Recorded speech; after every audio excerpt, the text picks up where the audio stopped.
Ayu mematung di ambang pintu. Di lorong depan berdiri sepasang sepatu hak tinggi wanita yang asing, dan dari kamar tidur terdengar suara-suara yang mencurigakan. Situasi klise yang digambarkan dalam banyak sinetron dan cerita novel. Hanya saja, Ayu tidak pernah berpikir hal seperti ini bisa terjadi padanya. Dengan kaki yang terasa seperti kapas dan nyaris tak bisa digerakkan, ia berjalan menuju kamar tidur dan membuka pintu. Ia tidak salah. Bima sedang memeluk seorang gadis berkaki jenjang dengan rambut berwarna terang di ranjang mereka.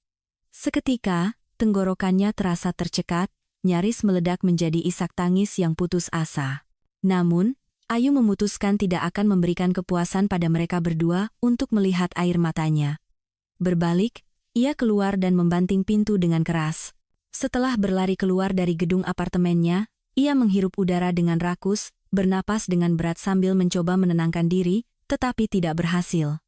Air mata membakar kulit wajahnya. Bagaimana bisa dia melakukan ini? Tanyanya keras-keras. Seorang pejalan kaki bahkan menoleh, mengira pertanyaan itu ditujukan kepadanya, tetapi Ayu cepat-cepat berjalan menjauh dari rumah yang telah lama ia anggap sebagai miliknya. Aku akan mengambil barang-barangku besok, atau lain hari, pikir Ayu, sedikit lebih tenang. Meskipun di alam bawah sadarnya ia sudah tahu bahwa ia tidak akan pernah kembali ke sana lagi, menenggelamkan wajahnya di syal tipisnya, gadis itu bergegas menuju kafe terdekat karena di luar, hujan deras mulai turun tak terkendali. Awan hujan yang gelap menggantung rendah, dan angin bertiup begitu kencang hingga terasa menusuk tulang. Masuk ke dalam kafe, Ayu dengan ngeri menyadari bahwa dompetnya tidak ada. Setelah merogoh sakunya, ia berhasil mengumpulkan cukup uang receh untuk secangkir kopi. Tanpa uang, sekarang tanpa pria yang kucintai, pikir gadis itu sambil menyesap kopi yang harum. Untung saja ia secara refleks memasukkan ponsel ke sakunya, kalau tidak, ia juga akan terputus dari dunia luar. Ketika ia berhasil sedikit menghangatkan diri, seorang pelayan memberitahu bahwa kafe akan segera tutup. Ayu bergidik, malam itu terasa sangat dingin dan basah karena hujan. Ia tidak bisa pulang, tidak ingin melihat orang yang telah mengkhianati dan menginjak-injak perasaannya. Selain ponsel, di sakunya ada seikat kunci. Salah satunya adalah kunci ruang kerjanya. Rencana pun tersusun, jadi Ayu bergegas menuju kantor penerbitan tempat ia bekerja selama beberapa tahun. "Siapa di sana?" tanya seorang satpam tua. "Oh, Mbak Ayu. Maafkan orang tua ini, tidak mengenali Mbak. Ada apa gerangan datang selarut ini?" "Pak Budi, bolehkah saya menginap di ruangan saya malam ini?" tanya Ayu dengan suara bergetar karena kedinginan. Bapak Budi telah bekerja sebagai satpam di penerbitan mereka selama beberapa tahun. Ia adalah pria tua yang baik hati dan ceria. Semua karyawan sangat menyukainya dan memanggilnya Pak Budi. "Ya Tuhan, tentu saja, Mbak Ayu," katanya dengan sigap. "Mana mungkin saya membiarkan Mbak kedinginan di luar, masuklah. Saya akan membuatkan teh hangat." Mbak gemetaran sekali, "Nanti bisa sakit." Ayu membuka ruangannya, melepas jaketnya, dan menyeruput secangkir teh jahe yang diseduh dengan penuh perhatian oleh sang satpam. Ia sangat menghargai pekerjaannya. Bima adalah salah satu pemilik perusahaan penerbitan ini. Siapa pemilik saham lainnya? Ia tidak tahu. Bima tidak suka membicarakan topik semacam itu. Hanya sekali ia pernah menyinggung bahwa ia mendirikannya bersama seorang teman yang kemudian menjual bagiannya kepada seorang pengusaha besar. Namun, secara de facto, Bima sendirilah yang mengelola penerbitan itu. Ayu, setelah lulus dari Fakultas Jurnalistik, bergabung dengan staf Bima, dan kemudian bahkan menjadi pemimpin redaksi. Ia berhasil dengan cepat mendapatkan wibawa dan rasa hormat dari rekan-rekannya, karena seringkali ia harus mengambil alih tugas Bima.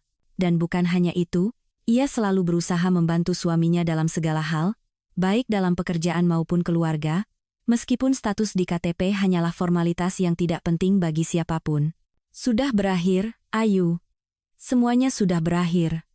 Orang yang kau anggap cinta sejatimu ternyata seorang bajingan dan pengkhianat, katanya pada diri sendiri dan tertawa getir. Bayangan pengkhianatan itu terus muncul di depan matanya.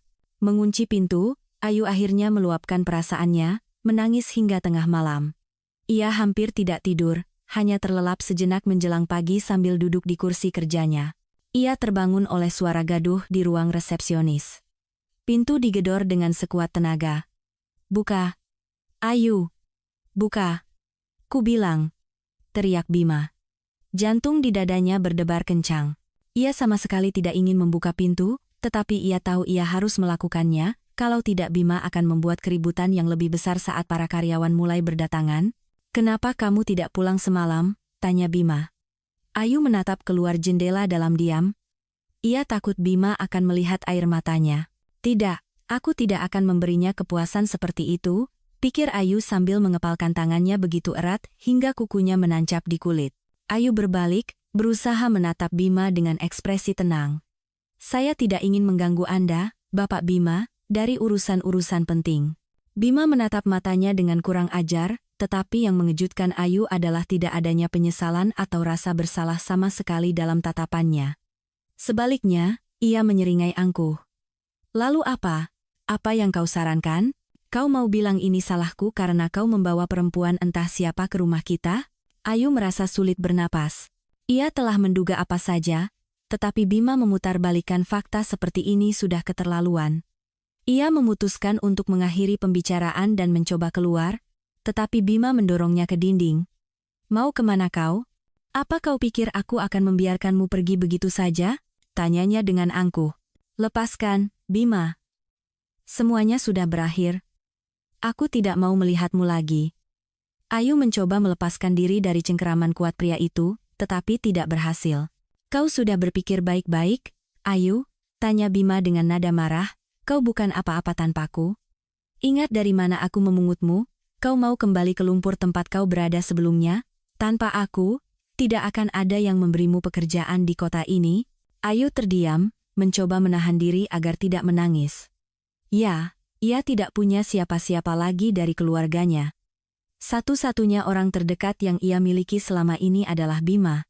Orang tuanya meninggal ketika ia masih sangat kecil, dan ia dibesarkan oleh neneknya yang juga baru saja berpulang. Bima tahu kelemahannya, dan sekarang ia menekan titik itu.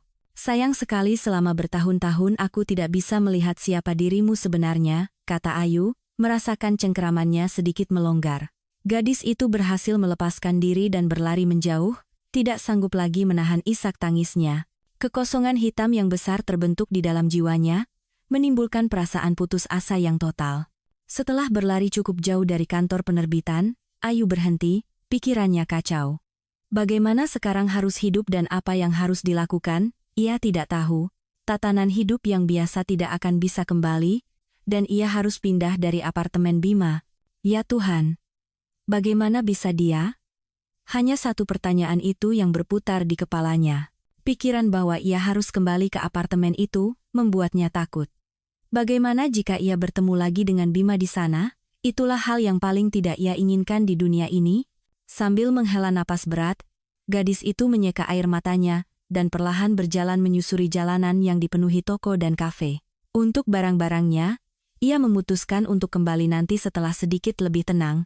Ayu mencoba merenungkan kembali hidupnya, di mana ia melakukan kesalahan. Mengapa Bima mulai berselingkuh? Padahal Bima mencintainya, ia merasakannya. Memang, belakangan ini Bima banyak berubah, sering mudah tersinggung, kasar, dan selalu pulang kerja terlambat. Sekarang ia mengerti, mungkin pada periode itulah Bima menemukan selingkuhan, atau mungkin lebih dari satu. Air mata kembali menggenang di matanya saat memikirkan hal itu. Di saat ia berusaha sekuat tenaga membantu Bima dalam pekerjaan, mendukungnya, Bima justru bermain api dengan gadis-gadis lain, lalu pulang ke rumah seolah tidak terjadi apa-apa dan tidur seranjang dengan Ayu. Mendekati sebuah toko bunga, Ayu terdiam sejenak, memandangi para pria yang sedang memilih bunga. Toko ini adalah toko bunga elit, salah satu yang terbaik di kota. Melirik bayangannya di etalase, Ayu tersenyum sedih. Di sana tampak seorang gadis murung dengan mata yang kusam dan bengkak karena air mata, dengan maskara yang luntur. Berpaling dari etalase, ia berjalan cepat menjauh, tenggelam dalam pikirannya yang sedih dan sama sekali tidak memperhatikan sekelilingnya. Tepat pada saat itu, seorang pria keluar dari toko membawa sekeranjang besar mawar putih. Ayu, tanpa melihat, menabraknya dengan kecepatan penuh. Sebagian bunga berjatuhan. Dan Ayu terjatuh. "Mbak, kalau jalan lihat-lihat, dong," bentak pria itu dengan kesal. Tetapi ia tetap mengulurkan tangan untuk membantunya berdiri. Dan pada saat ia menyentuh tangannya, sesuatu terjadi pada Ayu. sesuatu yang telah ia coba lupakan seumur hidupnya sejak masa kanak-kanak. Paru-parunya terasa terbakar, kepalanya pusing, dan di dadanya seolah-olah api berkobar. Ia tidak bisa berdiri, tubuhnya terasa lemas seperti kapas, tangan dan kakinya tidak mau menurut. Hanya di kepalanya, satu gambaran berganti dengan yang lain. Ayu melihat pria yang berdiri di sampingnya ini terbakar di dalam api, di dalam sebuah mobil sedan hitam dengan plat nomor B545XYZ. Api seolah melahapnya, ia berteriak kesakitan. Seolah merasakan semua rasa sakitnya, gadis itu kehilangan kesadaran. Saat sadar, hal pertama yang ia lihat adalah wajah cemas pria yang sama dari penglihatannya. Ya Tuhan, Anda membuat saya takut. Anda perlu ke rumah sakit, mari saya panggilkan taksi. Pria itu tersenyum ramah. Saya akan mengantar sendiri, tapi saya tidak bisa, sedang terburu-buru. Ia mengeluarkan ponselnya untuk memesan taksi. Tolong, besok jangan kemana-mana, tetaplah di rumah, Anda dalam bahaya, bisik Ayu. Anda pasti terbentur kepala. Anda benar-benar harus ke dokter, kata orang asing itu. Tidak perlu, saya baik-baik saja. Ayu berdiri dan menyadari bahwa ia berada di sebuah bangku di halte bus. Mungkin saat aku pingsan, dia membawaku ke sini, pikir gadis itu. Pria itu mengangkat bahu dan berjalan menuju mobil sedan hitam yang terparkir di pinggir jalan dengan plat nomor B545XYZ. Tunggu! Teriak Ayu dan berlari ke arahnya. Pria itu berbalik, menatap gadis yang berlari ke arahnya. Sambil memegang lengannya, Ayu berkata dengan cepat. Saya tahu Anda mungkin menganggap saya gila, tapi saya mohon, dengarkan saya. Anda sama sekali tidak boleh pergi kemanapun besok dengan mobil ini. Saya bersumpah. Tolonglah. Kalau tidak, nyawa Anda dalam bahaya. Pria itu tersenyum, tampak jelas bingung dengan apa yang didengarnya. Mbak, sebaiknya Anda pulang. Anda benar-benar kelelahan. Ayu menghela napas berat. Tentu saja dia tidak percaya. Ayu sendiri akan menganggap dirinya gila jika ia tidak tahu tentang kemampuannya. Sambil mencoba menata pikirannya, ia berjalan lesu menuju rumah Bima. Ia harus mengambil barang-barangnya. Ayu memiliki sebuah apartemen kecil di pinggir kota yang ia sewakan. Ia harus memberitahu penyewanya bahwa ia sangat membutuhkan tempat tinggal itu. Tentu saja ia merasa sangat kasihan harus mengusir orang-orang itu, apalagi mereka adalah penyewa yang sangat baik. Mereka telah lama menyewa apartemen itu dan selalu membayar tepat waktu, serta menjaga kebersihan dengan sempurna. Tapi apa boleh buat, ia sendiri butuh tempat tinggal. Setelah menelepon dan memberitahu penyewanya, gadis itu bergegas mengambil barang-barangnya. Para penyewa memohon waktu untuk pindah, baru-baru ini keluarga mereka baru saja dikaruniai seorang anak. Mereka bahkan menawarkan untuk membayar sewa sebulan di muka. Setelah berpikir, Ayu tidak bisa menolak mereka. Lagi pula, uang tambahan saat ini sangat berguna. Semakin dekat ia ke rumah tempat ia tinggal selama beberapa tahun terakhir, semakin berat hatinya. Mendekati pintu yang dituju, Ayu mencoba mengumpulkan pikirannya, takut bertemu Bima di rumah, atau yang lebih buruk lagi, berduaan dengan selingkuhannya, tetapi saat memasukkan kunci ke lubang kunci, ia tertegun. Kunci itu berputar sia-sia. Tidak ada keraguan tentang kunci yang dipilih, kuncinya benar, tapi tidak cocok. Ayu duduk di anak tangga, dan menangis pelan. Bima sudah mengganti kuncinya, kenapa dia melakukan itu? Padahal dialah yang berselingkuh, bukan Ayu.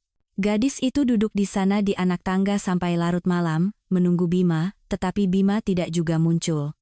Ayu berpikir apa yang harus ia lakukan dan kemana harus pergi. Tentu saja, ia memiliki rumah tua peninggalan neneknya di desa di luar kota, tetapi rumah itu sudah cukup reyot bahkan saat neneknya masih ada.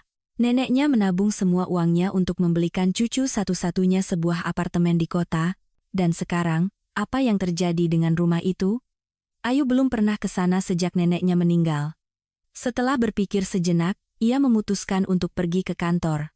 Malam ini adalah giliran jaga Pak Budi lagi, pria tua itu pasti tidak akan membiarkannya terlantar di jalan.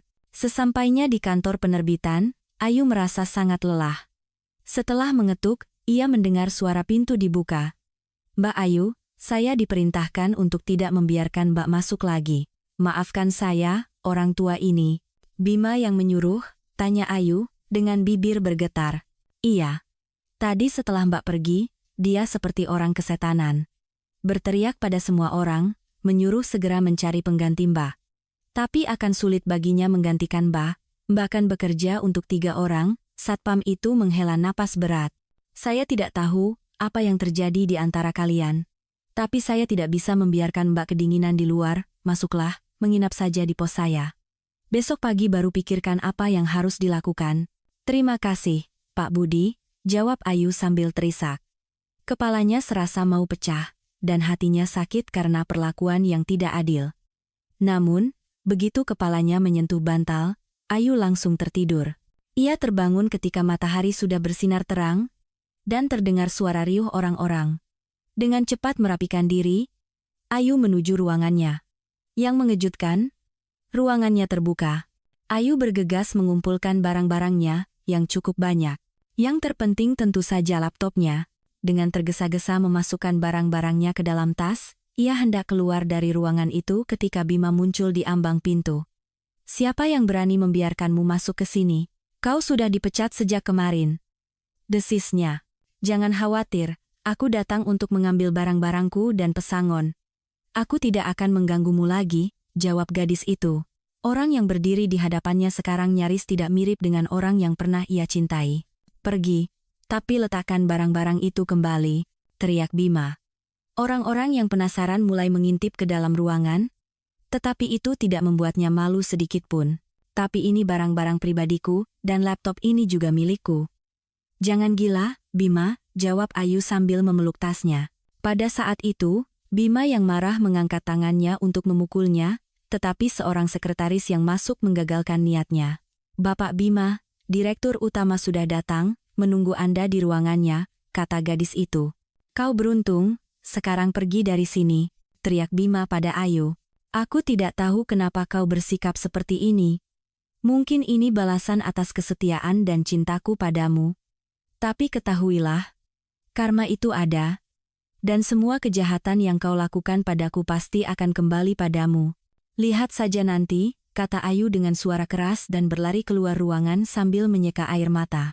Aditya, aku muak dengan semua ini. Rasanya aku seperti tercekik oleh keputusasaan, kata seorang pria yang duduk di kursi kulit besar di seberang temannya, Rian.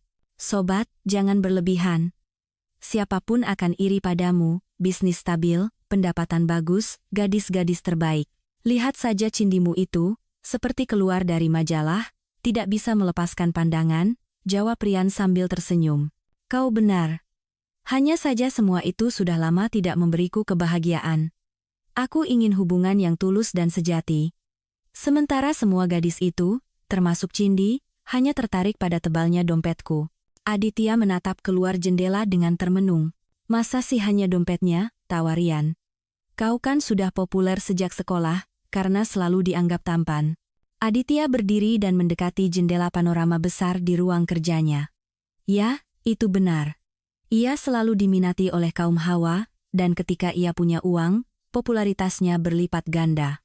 Kantor perusahaannya terletak di pusat bisnis terbesar, dan dari jendela terhampar pemandangan yang indah. Ini adalah syarat mutlak.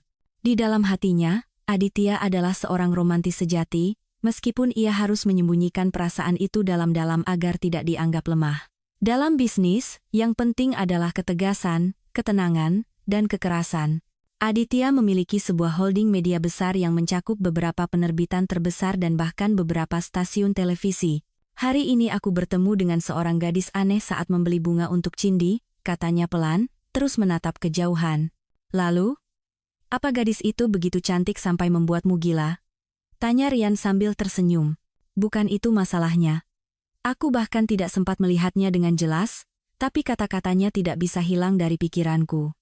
Bayangkan, dia memohon padaku untuk tidak naik mobil besok, katanya aku dalam bahaya. Rian tertawa. Wah, sobat, sepertinya masalahmu benar-benar parah. Sekarang kau percaya pada peramal dan semacamnya? Lagi pula, besok kita ada pertemuan penting, lupa? Aku ingat semua. Aditya melambaikan tangan. Oh ya, kita juga harus mampir ke penerbitan yang kita beli beberapa tahun lalu. Ada keluhan tentang manajer di sana, katanya sudah lepas kendali. Ada informasi dia menggelapkan uang, kita perlu memeriksanya. Teman-teman itu berpisah, dan Aditya pulang. Di ambang pintu, Ia disambut oleh Cindy yang langsung melompat ke lehernya, dan berbisik dengan nada manja yang dibuat-buat. Syukurlah kau sudah pulang. Aku sangat merindukanmu, seharian memikirkanmu, dan ia mulai menciuminya. Cindy, hentikan. Aku lelah, kata Aditya sambil menjauhkan diri dari gadis itu. Kamu membosankan sekali, Adit. Kenapa juga aku bisa jatuh cinta padamu? Kata Cindy sambil cemberut dengan dibuat-buat. Apa kau benar-benar jatuh cinta? Tanya Aditya sambil menatap matanya. Apa maksudmu dengan itu? Cindy mulai marah, dan karena tidak mendapat jawaban, ia melanjutkan. Kau selalu tidak puas, selalu lelah, seolah-olah kau sudah tua. Aditya berjalan menuju kamarnya, tetapi sebelum masuk, ia berbalik dan berkata, aku tidak menahan siapapun. Jika kau tidak suka dengan sesuatu, kau tahu di mana pintu keluar. Ketika pintu di belakang pria itu tertutup, Cindy sudah mengeluh kepada ayahnya melalui telepon. Aditya berbaring diam di tempat tidurnya dan merenungkan hidupnya. Entah kenapa ia teringat masa kecilnya ketika ia tinggal berdua dengan ibunya. Waktu itu ia anggap sebagai masa terbaik dalam hidupnya. Mereka tinggal di sebuah kota kecil, jauh dari hiruk-pikuk kota metropolitan. Ayahnya pergi ke Jakarta untuk mencari peruntungan dan tidak pernah kembali. Ibunya sangat menderita, tetapi ia berhasil membesarkan putranya menjadi seorang pria sejati. Ketika Aditya menyelesaikan sekolah, ayahnya tiba-tiba muncul dan menawarinya untuk kuliah di universitas ternama di Jakarta, dan setelah lulus, menjanjikan pekerjaan yang baik. Seperti yang kemudian Aditya sadari, ayahnya tidak berhasil memiliki anak lagi dengan keluarga barunya. Itulah sebabnya ia teringat pada putra kandungnya. Saat itu, ayahnya sudah bukan orang miskin, jadi ia ingin melibatkan putra satu-satunya dalam bisnisnya. Awalnya, Aditya menolak, dendamnya pada ayahnya masih besar, tetapi ibunya bersikeras agar ia pergi. Akhirnya, pemuda itu menyerah. Setelah lulus dari universitas, ia mulai bekerja untuk ayahnya. Begitu ia sedikit mandiri, ia bergegas memisahkan diri, dan membuka usahanya sendiri, yang semakin hari semakin berkembang. Dengan Cindy, ayahnya yang mengenalkan mereka. Gadis itu adalah putri seorang mantan jaksa. Meskipun setelah ayahnya pensiun kondisi keuangan keluarga tidak begitu baik, koneksinya masih sangat luas. Nak, nikahi Cindy. Kau tidak akan menyesal. Gadis itu cantik sekali, dan dia sangat menyukaimu. Koneksi ayahnya akan membuka semua pintu bagi kita, bujuk ayahnya dengan antusias. Dan memang, pada awalnya hubungan mereka berjalan baik, sampai Aditya menyadari bahwa mereka tidak memiliki minat yang sama, bahkan untuk sekadar mengobrol pun tidak ada topik. Semuanya sudah jelas tanpa perlu dibicarakan. Teman-temannya memuji kecantikan Cindy, tetapi itu tidak membuatnya merasa lebih baik. Belakangan ini, Cindy mulai mengisyaratkan bahwa sudah waktunya untuk meresmikan hubungan mereka, dan orang tua dari kedua belah pihak juga terus menekan. Aditya terus menunda lamaran, dan akhir-akhir ini, ia semakin sering berpikir untuk putus. Tiba-tiba ia teringat gadis yang ditemuinya pagi ini. Dan entah kenapa, kenangan itu membuatnya tersenyum. Mengambil telepon, Aditya menelepon Rian. Sobat, tolong bantu aku akan ke rumah ibu hari ini, sudah janji. Aku tidak tahan, rasanya sesak di rumah sendiri. Tolong gantikan aku di pertemuan besok. Wah, kamu ini benar-benar putus asa, tawar Rian di telepon. Tapi aku naik apa? Mobilku kan masih di bengkel setelah kecelakaan. Tidak masalah, pakai mobilku saja, aku akan naik taksi ke rumah ibu. Sudah lama tidak bertemu dengannya, rindu sekali. Mengetahui bahwa Aditya akan pergi ke rumah ibunya, Cindy menunjukkan wajah tidak senang. Adit, kukira kita akan pergi ke klub? Bersenang-senang. Apa yang kau cari di kampung itu? Kampung yang kau sebut itu adalah kota kelahiranku, tempat aku dilahirkan dan di mana banyak kenangan indah terikat. Selain itu, di sana tinggal orang yang paling dekat denganku, jawab Aditya. Kalau begitu, ajak aku juga. Akhirnya aku bisa bertemu dengan ibumu. Pernikahan sudah di depan mata, tapi kita belum saling kenal. Cindy seperti biasa memasang wajah sedih, tidak perlu. Pergilah bersenang-senang dengan teman-temanmu. Aku ingin sendiri. Aditya berbalik, menelepon taksi. Ia tahu bahwa gadis seperti Cindy tidak akan disukai ibunya.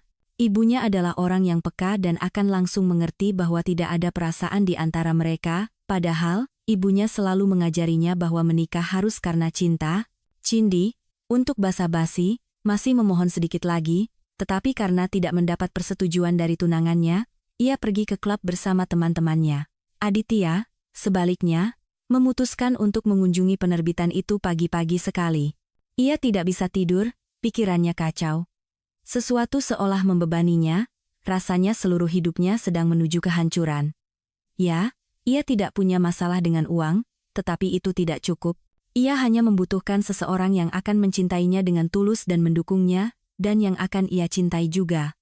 Suatu kali ia mencoba berbicara dengan ayahnya tentang hal ini, tetapi ayahnya hanya tertawa. "Nak, tinggalkan omong kosong itu untuk orang-orang miskin yang bodoh. Apa ayah dan ibu tidak saling mencintai?" Aditya terkejut. Dulu cinta, dan lihat apa hasilnya. Kehidupan sehari-hari dengan cepat menghancurkannya. "Aku muak dengan kemiskinan dan pergi. Syukurlah aku melakukannya demi perjodohan yang menguntungkan," ayahnya tersenyum sinis. "Dan seperti yang kau lihat, ini menguntungkan semua orang. Jika aku tidak pergi saat itu, kita akan terus miskin di lubang itu. Dan sekarang, berkat aku, kau adalah seorang pengusaha sukses, memiliki semua yang kau inginkan." Ayahnya berdiri, berjalan diam-diam di sekitar ruangan, dan mengangkat alis. "Jangan bilang kau menyesal dengan apa yang terjadi. Hanya orang bodoh, lemah, dan cengeng yang bisa berpikir seperti itu." Aditya nyaris tidak bisa menahan diri untuk tidak membentak ayahnya, tetapi sambil mengepalkan tangannya karena marah, ia berhasil menahan diri. Ia benar-benar tidak ingin terlihat lemah di mata ayahnya. Sepanjang hidupnya, ia mencoba membuktikan kepadanya bahwa ia bisa tumbuh menjadi orang yang layak tanpanya. Itulah sebabnya ia bekerja seperti orang gila untuk membangun bisnisnya sendiri dan memisahkan diri dari ayahnya. Ya, awal yang diberikan ayahnya sangat berharga, karena itu, Aditya diam saja. Percakapan ini sering muncul kembali dalam ingatan Aditya. Dan sekarang, ketika ia sama sekali tidak bisa tidur, hal itu muncul lagi di benaknya. Ia baru bisa tidur menjelang fajar, dan tak lama kemudian alarm berbunyi. Mengingat janjinya untuk memberikan mobilnya kepada temannya, Aditya memanggil taksi. 40 menit kemudian, ia memasuki salah satu kantor penerbitannya. Namun, begitu ia masuk, ia mendengar teriakan keras, dan seorang gadis yang menangis berlari melewatinya, nyaris menabraknya. Di dalam gadis itu, ia mengenali kenalan barunya. Gadis itu bahkan tidak meliriknya. "Ada apa di sini?" tanyanya kepada sekretaris di ruang resepsionis. Gadis itu melihat sekeliling, takut ada yang mendengar, dan berkata, "Bapak Bima memecat Mbak Ayu kami. Padahal semua pekerjaan bergantung padanya, dia orang yang hebat, dan yang terpenting, jujur dan suka menolong. Sedangkan Bapak Bima." Yah, sekretaris itu sedikit ragu, kolektif tidak menyukainya, begitu. Gadis itu menunggu reaksi atas pengakuannya, tetapi Aditya tidak menjawab apa-apa, memutuskan untuk segera menyelesaikan masalah dengan Bapak Bima. Bima datang beberapa menit kemudian. Aditya menatap tajam pria ini. "Jadi begini, Bapak Bima. Anda diangkat menjadi direktur penerbitan, tapi tidak ada ketertiban. Banyak keluhan tentang Anda." Aditya memulai.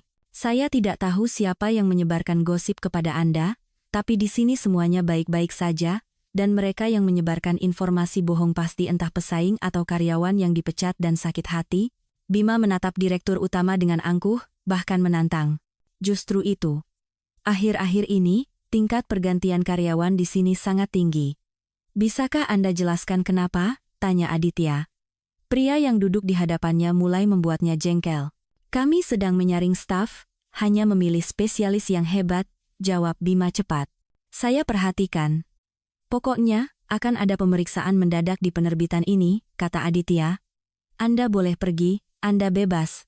Pria itu cepat-cepat keluar, tetapi Aditya sempat melihat betapa tegangnya dia. Setelah melakukan beberapa panggilan ke kantor pusat, Aditya memerintahkan untuk mengirim spesialis terbaik untuk melakukan pemeriksaan di penerbitan ini. Dan sebelum pergi, ia meminta berkas Ayu yang dipecat secara tidak adil dari bagian personalia. Aditya naik taksi dan pergi ke rumah ibunya, tak lupa mampir ke toko untuk membeli semua yang diperlukan. Dari antisipasi bertemu dengan orang yang dicintainya, hatinya menjadi hangat dan gembira. Tempat di mana masa kecil dan remajanya berlalu tidak berubah sedikit pun sejak kunjungan terakhirnya. Sayangnya, ia tidak bisa sering datang ke sini karena jadwal yang padat.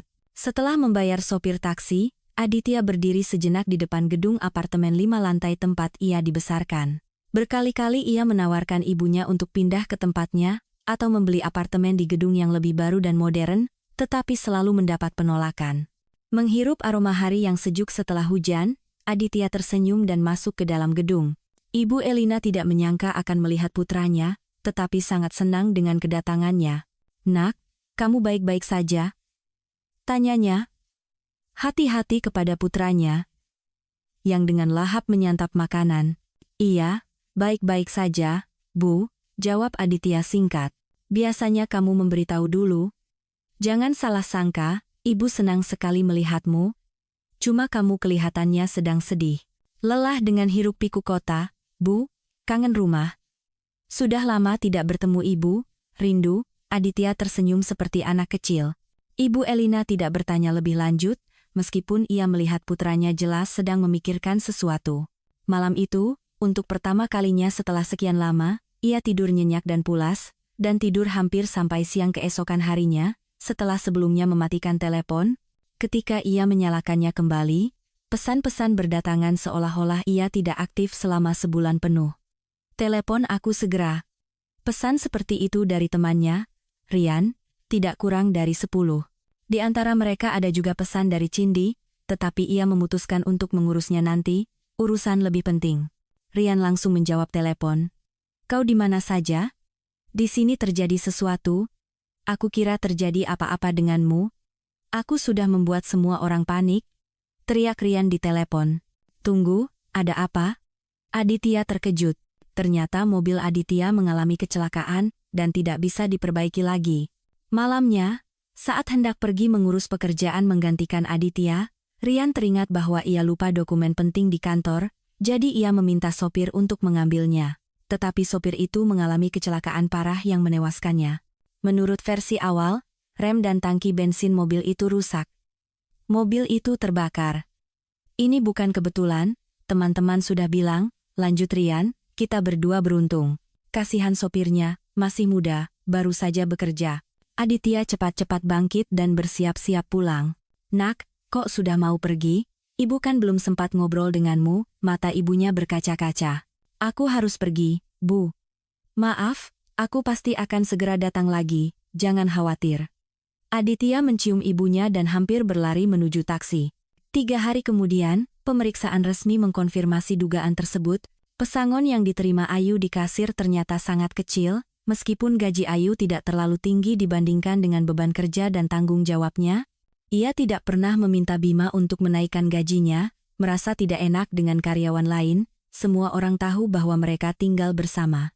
Ayu merasa dengan begitu ia memberikan kontribusi yang tak ternilai bagi urusan keluarga bersama mereka.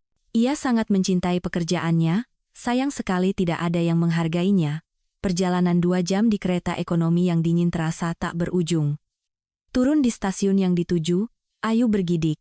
Angin menembus hingga ke tulang, dan perjalanannya masih jauh. Memanggil ojek online tidak ada gunanya. Dalam cuaca seperti ini, tidak ada kendaraan yang akan pergi ke desa.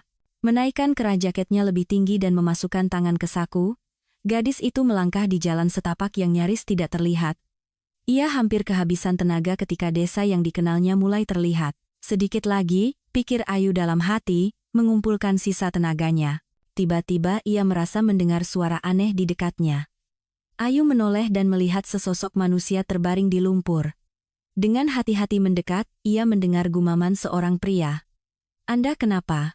Anda sakit?" tanya gadis itu cepat. Pria itu mengatakan sesuatu, tetapi Ayu tidak bisa memahaminya. Mengambil ponsel dari tasnya, ia menyorotkan cahaya ke wajahnya. "Agus, ya Tuhan, apa yang terjadi?" Dalam sosok yang terbaring di lumpur itu, ia mengenali teman sekelasnya yang dulu tinggal tidak jauh darinya. Di masa kecil, mereka sangat akrab, dan di masa remaja, Agus bahkan pernah menyatakan cinta padanya. Setelah itu, neneknya memberitahu bahwa pemuda itu salah jalan, mulai minum-minum, dan sekarang, ia mengerti bahwa pemuda itu mabuk berat. Meninggalkannya terbaring di sini, Ia tidak bisa. Dia bisa mati kedinginan dalam cuaca seperti ini. Siapa yang harus dihubungi? Ia tidak tahu, dan ponselnya hampir habis baterai. Ayu melihat ke arah desa, tidak terlalu jauh lagi. Mengangkat pria itu, ia tidak sanggup, merobek beberapa kantong plastik dan mengikatnya. Gadis itu membalikan Agus dan menaruhnya di atas plastik. Dengan begitu, setidaknya ada sedikit luncuran di atas lumpur. Dengan cara lain, ia tidak akan bisa melakukannya. Tenaganya hampir habis, dan tangannya kaku karena kedinginan. Ibu Agus, Sofia, sangat berterima kasih kepada Ayu, bahkan membujuknya untuk menginap di rumah mereka, tetapi Ayu bergegas ke rumahnya sendiri. Pagar yang miring, cat yang terkelupas, semuanya menunjukkan bahwa rumah itu tidak berpenghuni. Meraba-raba kunci di tempat rahasia, Ayu menghela napas lega. Mereka selalu meninggalkannya di sana bersama neneknya. Di dalam rumah terasa dingin dan lembab. Salah satu jendela pecah. Kayu bakar di tumpukan kayu ternyata tidak banyak, seharusnya cukup untuk beberapa hari.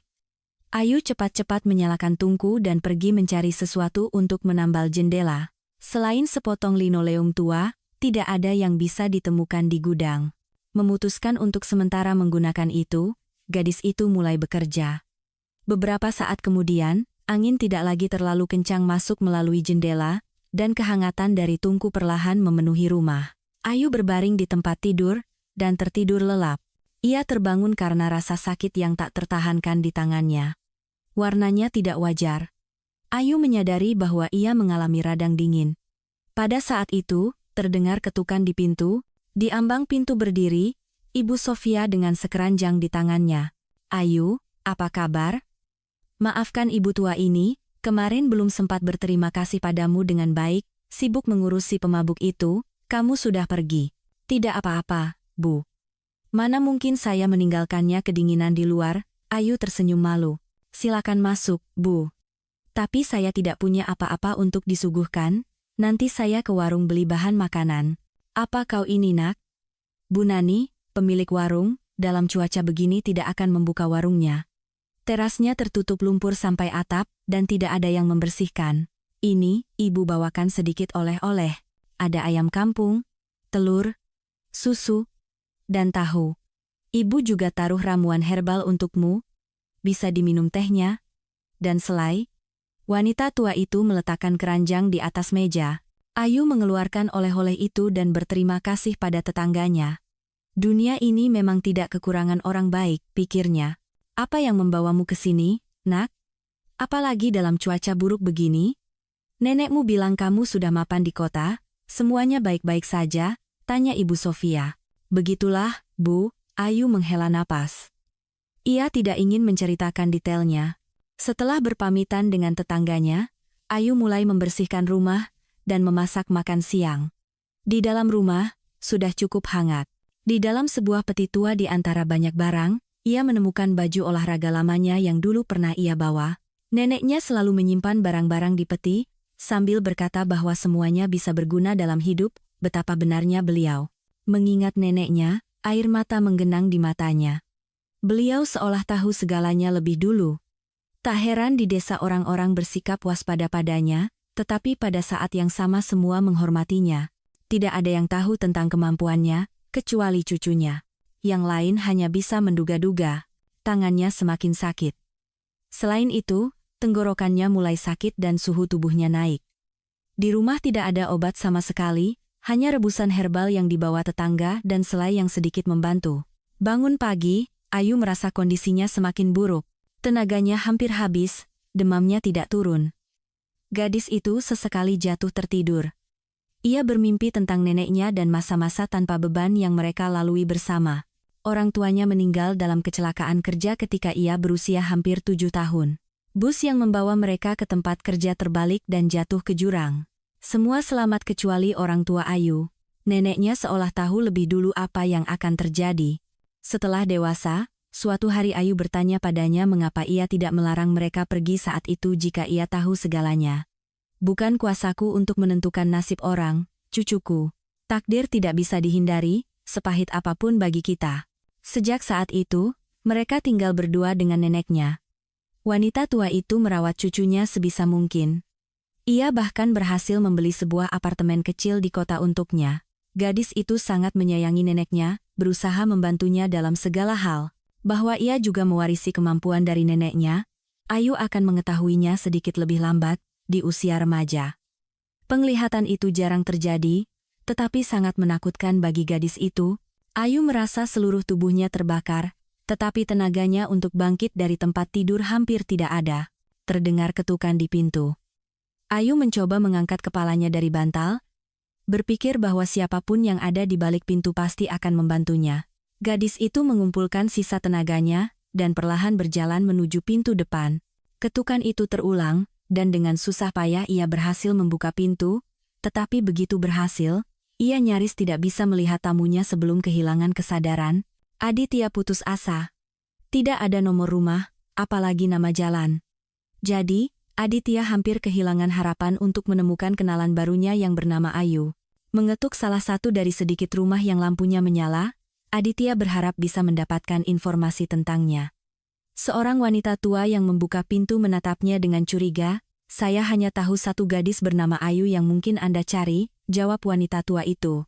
Di sini kebanyakan orang tua, dan orang-orang seperti anak saya ini. Wanita itu menunjuk pada seorang pria yang mendengkur keras di sofa. Bau alkohol yang menyengat di ruangan itu sudah cukup menjelaskan. Bayangkan, Ayu baru saja menyelamatkan si bandel saya ini dari kematian kedinginan, menemukannya tergeletak di lumpur. Tolong sampaikan terima kasih saya lagi padanya.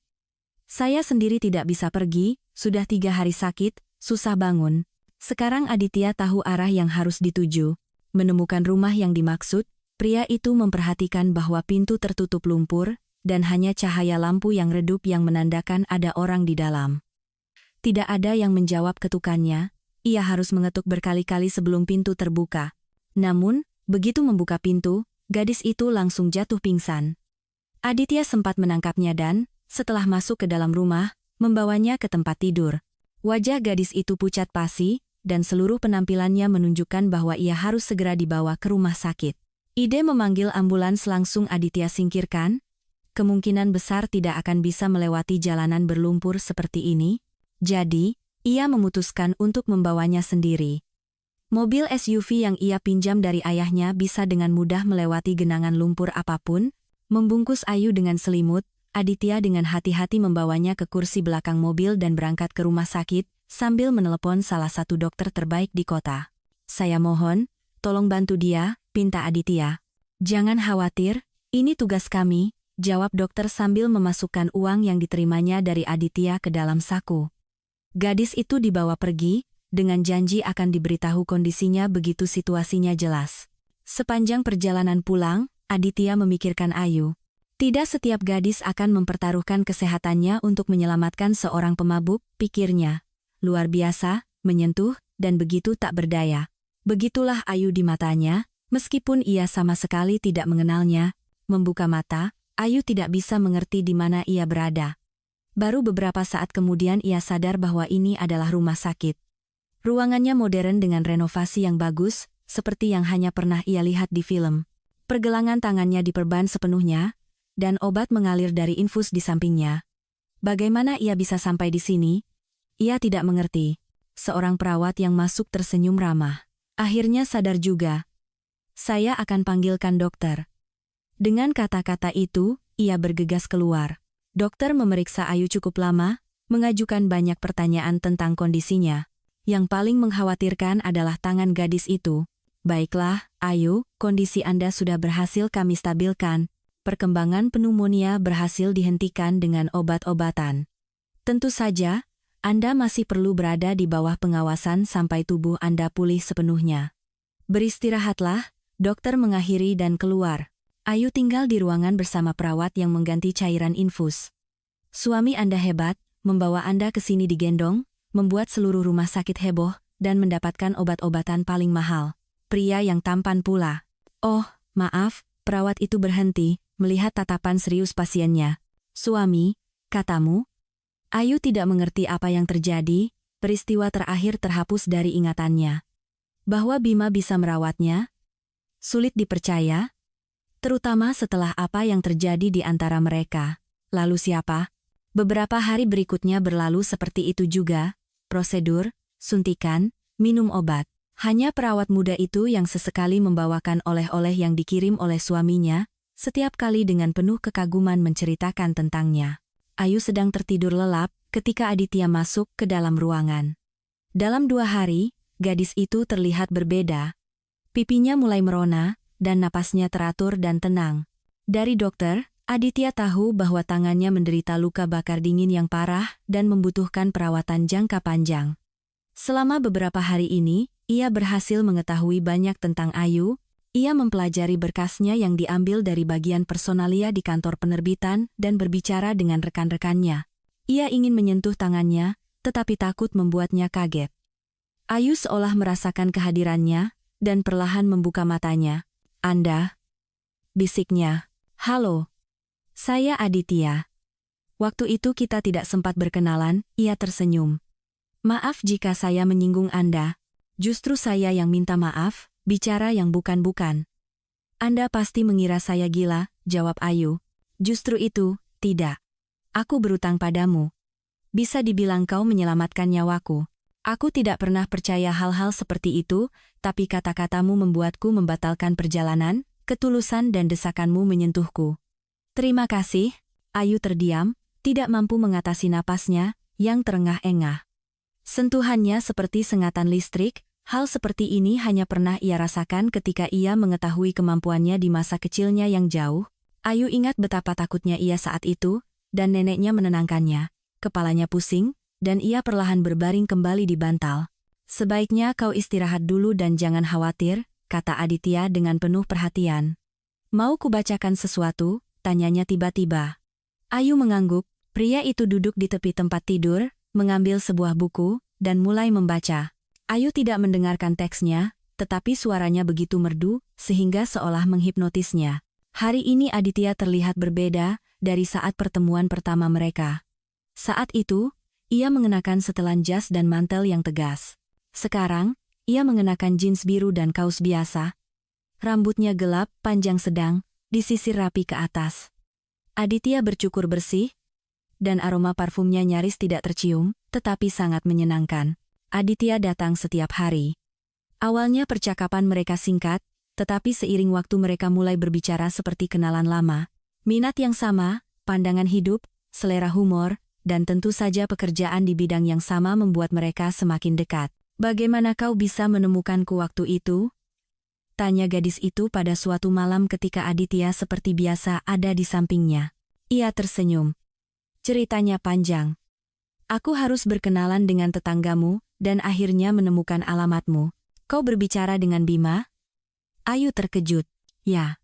Aditya segera mengalihkan pembicaraan, jadi mereka tidak kembali ke topik itu lagi. "Selamat pagi, Ayu." Gadis itu mendengar suara dokter yang merawatnya. "Saya harus memberitahumu bahwa besok kau boleh pulang. Hasil lab sudah cukup bagus. Kami akan memberimu rujukan untuk perawatan lebih lanjut di klinik lain. Sayangnya, tanganmu tidak sembuh secepat itu." Dokter itu mengatakan sesuatu lagi, menulis rekomendasi di selembar kertas, berjanji akan memberikan semua dokumen lainnya besok saat pulang. Dan keluar. Kabar akan segera pulang, anehnya, membuat Ayu sedih. Kembali ke rumah neneknya ia tidak mau. Dengan tangan yang sakit, mengurus kehidupan sehari-hari sangat menakutkan. Ayu menyadari bahwa ia tidak akan bisa mengatasinya. Dan perawatan mahal yang ia terima sekarang, seperti yang ia pahami dari kata-kata perawat, dibayar oleh Aditya. Malam itu, untuk pertama kalinya, Aditya tidak datang menjenguknya. Ayu menunggu sampai gelap, tetapi sia-sia. Tidur pun tidak datang, berbagai pikiran muncul di kepalanya. Menghabiskan hampir sepanjang malam tanpa tidur, pagi-pagi sekali ia pergi ke ruang dokter untuk mengambil surat keluar. Setelah mengambil suratnya, gadis itu perlahan berjalan menuju pintu keluar. "Ayu." Ia mendengar suara yang dikenalnya di dekatnya. "Syukurlah, kukira aku terlambat." Aditya berdiri di sampingnya dengan sebuket bunga. "Maaf, kemarin tidak bisa datang, sibuk sekali. Harus menyelesaikan banyak urusan penting." "Duduk dulu, ada yang mau kubicarakan." Aditya mengajaknya ke kafe rumah sakit untuk berbicara. Ayu nyaris ingin memeluknya saat bertemu. Ia sudah tidak berharap akan melihatnya lagi. Mengajak wanita itu duduk, Aditya tidak terburu-buru memulai pembicaraan, terlihat jelas bahwa ia gugup. Aku sudah berbicara dengan dokter, Aditya memulai. Dia bilang kau membutuhkan perawatan lebih lanjut, dan itu cukup serius, kurasa kau tidak seharusnya kembali ke rumah di desa itu. Rumah itu hampir tidak layak huni, dan perjalanan dari sana ke kota untuk perawatan sangat tidak mungkin. Dan bagaimana kau akan mengurus dirimu sendiri? Aditya berhenti sejenak. Aku punya apartemen di kota, jawab gadis itu pelan. Itu juga aku tahu. Seperti juga aku tahu bahwa kau kehilangan pekerjaan karena Bima. Pria itu jelas tegang. Aku punya tawaran bisnis untukmu, akhirnya ia mengatakannya, menatap lawan bicaranya dengan penuh tanya. Pekerjaan? Sebagai apa? Aku tidak begitu mengerti, Ayu bingung. Kepalanya benar-benar kacau. Ayu, kau adalah spesialis yang hebat di bidangmu. Maaf, aku harus mencari tahu. Aku sedang merencanakan sebuah proyek yang sangat menarik, tapi aku butuh bantuan seseorang yang bisa kupercaya sepenuhnya. Aku yakin padamu. Selain itu, kau punya pengalaman yang diperlukan. Saat ini hanya segelintir orang yang tahu tentang ini. Detailnya akan kita bicarakan nanti. Aditya menutupi tangan gadis itu dengan tangannya. Aku punya rumah besar, kau akan punya kamar dan ruang kerja sendiri. Kita akan pergi untuk perawatan yang diperlukan agar kau cepat sembuh. Ia menatap matanya. Pikirkanlah, ini adalah jalan keluar terbaik. Aku tidak tahu. Ayu menatap mata birunya, dan tidak bisa mengerti apa yang terjadi padanya. Aku setuju, setelah jeda singkat, ia akhirnya memutuskan untuk menjawab, dan dalam hati ia berpikir, apapun yang terjadi. Karena berpisah dengan Aditya, ia sama sekali tidak mau. Ia tersenyum dan menghela napas lega. Mereka menuju mobil yang terparkir. Di tempat parkir, bukan SUV yang menunggu mereka, melainkan sebuah sedan biru tua kelas eksekutif, memutuskan untuk ganti citra. Tawa Aditya melihat pertanyaan di mata teman wanitanya. Perjalanan ke tempat tujuan cukup jauh. Sepanjang jalan mereka bercakap-cakap santai, tertawa, dan bercanda. Tetapi semakin dekat mereka, Aditya semakin serius. Menghentikan mobil di pintu masuk sebuah kompleks perumahan pribadi, Aditya berkata, Ayu, ada sesuatu lagi yang ingin kukatakan padamu. Aditya berhenti sejenak. Di rumah, selain aku, juga tinggal Cindi. Tunanganku. Informasi ini berefek seperti siraman air dingin bagi Ayu. Seketika, tenggorokannya tercekat, dan matanya berkaca-kaca. Aku mengerti, jawab Ayu dengan suara serak. Jangan khawatir, Cindi tidak mengerti apa-apa tentang pekerjaan, jadi tidak akan ada yang mengganggumu bekerja. Ayu mengangguk dalam diam, dan berpaling ke jendela. Tentu saja ia curiga bahwa pria seperti Aditya tidak mungkin sendiri, tetapi di lubuk hatinya ia berharap begitu. Sisa perjalanan mereka lalui dalam diam. Memarkir mobil di depan sebuah rumah besar, Aditya mengambil barang-barang gadis itu dan memberi isyarat agar ia mengikutinya. Di dalam, rumah itu ternyata lebih besar dari yang terlihat dari luar. Namun, yang mengejutkan Ayu, tempat tinggal itu cukup nyaman. Ia selalu berpikir bahwa rumah-rumah besar seperti itu seperti museum, sama sekali tidak memiliki kehangatan. Tapi sepertinya di sini ia salah. Mereka disambut oleh staf yang terdiri dari 3 orang. Seorang wanita juru masak, seorang asisten rumah tangga, dan seorang pria tua yang merupakan kepala pelayan. Perawatmu akan datang nanti sore dan membawa semua yang diperlukan untuk perawatan. Untuk sementara, silahkan beristirahat. Aditya tersenyum dan keluar. Ayu duduk di tepi tempat tidur besar, dan menghela napas berat. Kamar itu didekorasi dengan warna krem terang, dan perabotannya ditata dengan selera. Di dalamnya ada kamar mandi, dan pintu keluar ke balkon. Ayu juga menemukan sebuah pintu yang menuju ke ruang kerja kecil, di mana sudah ada semua yang diperlukan untuk bekerja.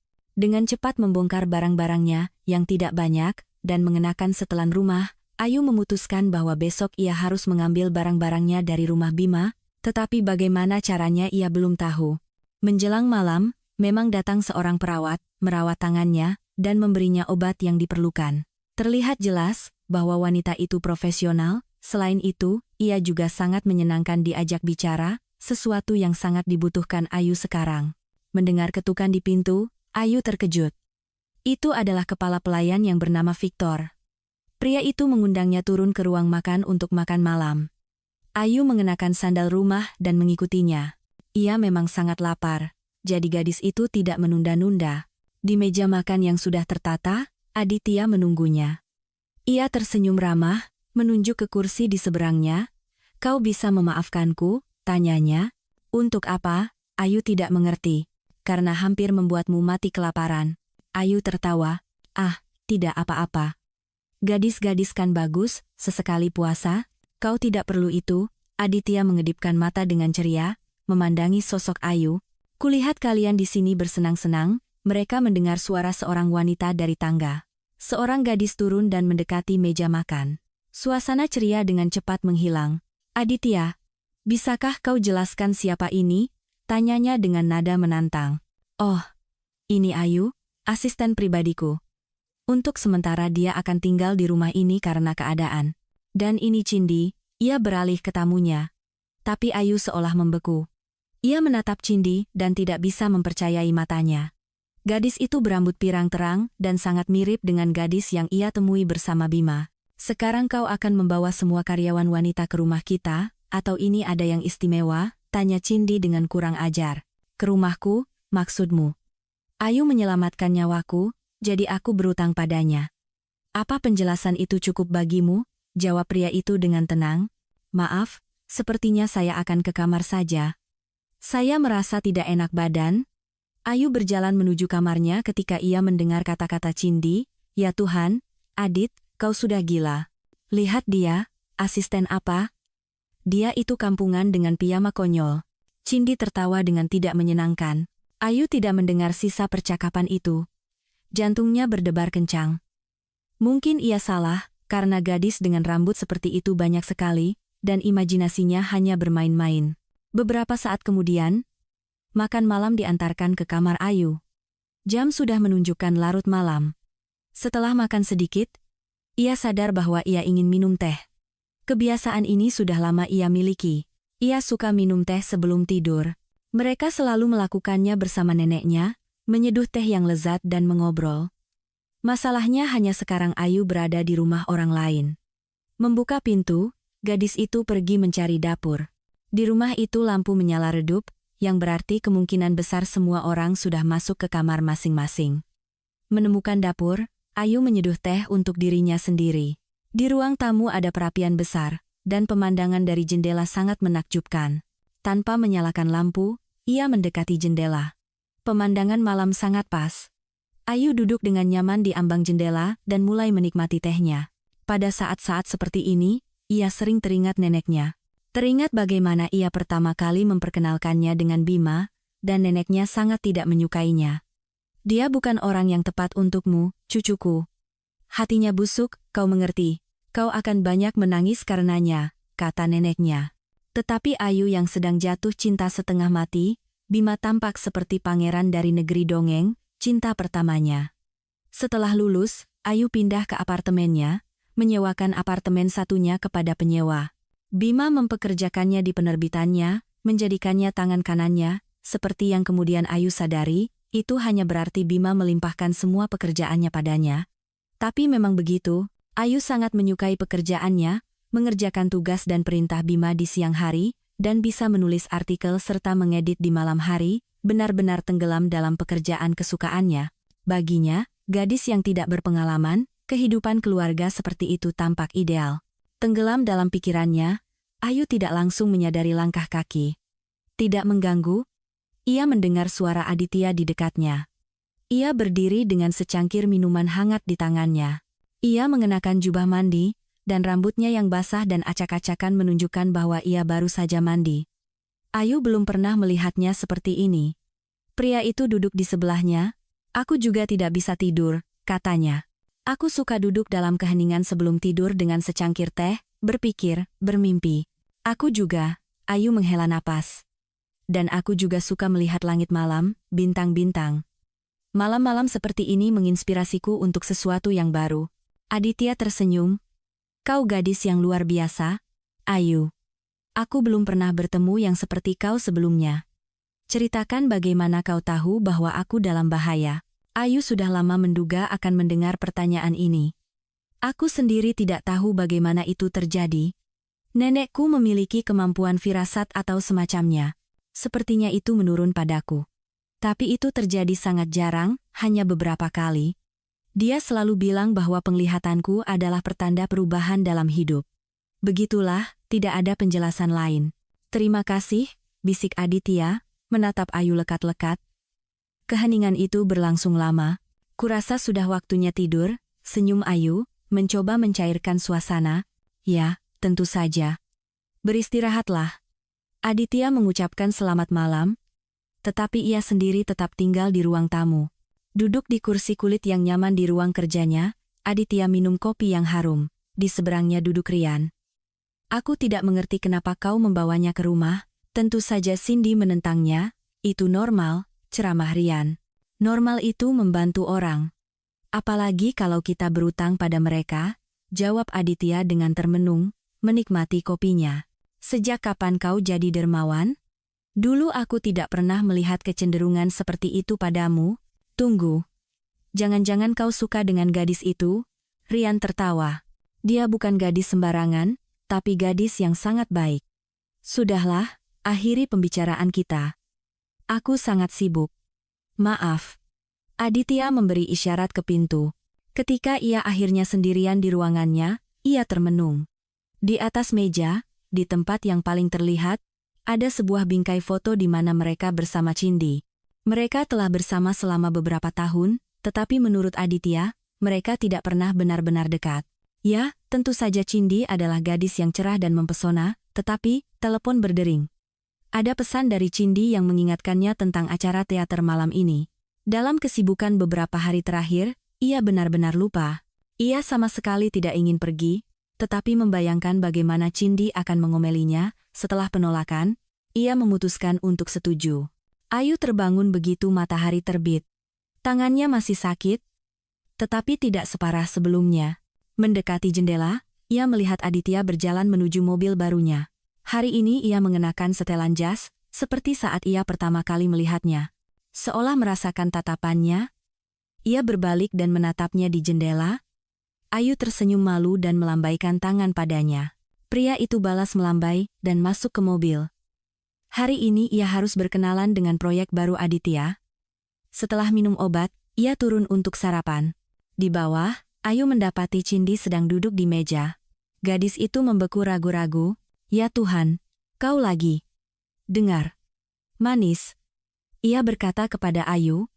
Ini adalah area makan untuk pemilik rumah, bukan untuk staf pelayan.